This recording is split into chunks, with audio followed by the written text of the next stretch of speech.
Guys, আমরা এখন আছি এমন একটা জায়গায় যেখানে সাধারণত জনসাধারণের প্রবেশ নিষেধ। আমরা এখন আছি বাংলাদেশের একদম শেষ সীমানায় এবং নদীর ওই পাশেই হচ্ছে ইন্ডিয়া। আমরা চাইলে যে কোনো সময়তে ইন্ডিয়া চলে যেতে পারি এখনই, কিন্তু আসলে আশেপাশে বিজিবি আছে। যদি কোনোভাবে তারা যদি দেখে যে আমরা পার হওয়ার চেষ্টা করছি, তারা কিন্তু আমাদের শ্যুট করতে পারে। তাই আমরা এখানে কোনো ধরনের নয়েজ এবং সিন ক্রিয়েট করবো না। আমরা জাস্ট দেখে এখান থেকে এখনই বিদায় নিব। সবাইকে সাথে থাকার জন্য এনজয় করুন আমাদের ন্যাচারাল ভিউ।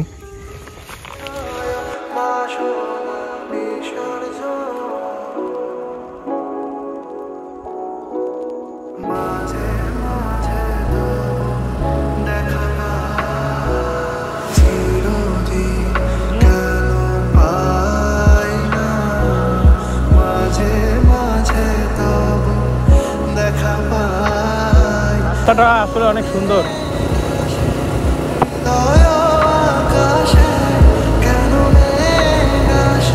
বাম সাইডে এই সাইডে বর্ডার দেখা যায় কিনা একটু দেখো তো।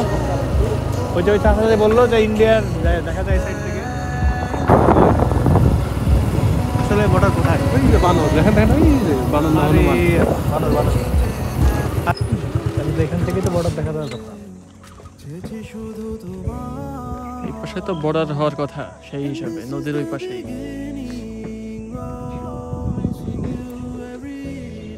আমরা এখন অবস্থান করছি বর্ডার গার্ড বাংলাদেশ জয়পুর সীমান্ত, বাংলাদেশের শেষ সীমান্তে ইন্ডিয়ার সাথে। এটা হচ্ছে আমাদের কুষ্টিয়া জেলার মাথাভাঙ্গা নদী, এটা ভারতের বাংলাদেশকে বিভক্ত করছে। নদীর ওই পাশে ইন্ডিয়া। মানে যে প্রাকৃতিক যে ভিউটা, এটা আসলে অসাধারণ। এই সাইডে সরিষার যে জমিগুলো দেখা যাচ্ছে একদম হলুদ, নৈসর্গিক মানে দৃশ্য এক কথায় যাকে বলে। সীমান্ত পিলার পোতা আছে এটা।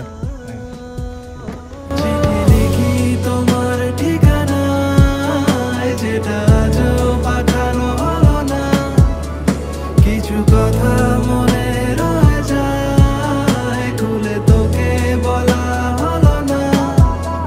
চিঠি লিখি তোমার ঠিকানা, কেন আজও পাঠানো যায়। আসসালামু আলাইকুম। আমরা এখন আছি পেঁয়াজের স্বর্গে। আশেপাশে যদি একটু দেখাই তাহলে দেখা যাবে যে পেঁয়াজের বস্তাবন্দি অবস্থা। আশেপাশের এলাকা থেকে যত পেঁয়াজ উৎপাদন হয় সবগুলো পেঁয়াজ এখানে এনে গ্রেডিং করা হয়, শর্টিং করা হয় এবং বস্তাবন্দি করে এখান থেকে সারা বাংলাদেশে আড়তের মাধ্যমে আর কি নিলাম হয়ে সারা দেশে সাপ্লাই হয়ে যায়। এই যে এগুলো শর্টিং করা হয়েছে, গ্রেডিং করার পর এগুলো অবশিষ্ট আছে, এগুলো অন্যভাবে সেল হবে, কম দামে সেল হবে আর কি। আর যেগুলো একদম হাই কোয়ালিটি সেগুলো বস্তাবন্দি অলরেডি হয়ে গেছে। আর আমরা এখন আছি দৌলতপুর, কুষ্টিয়া জেলা দৌলতপুর উপজেলার মহিষকুণ্ডি বাজারে। এই যে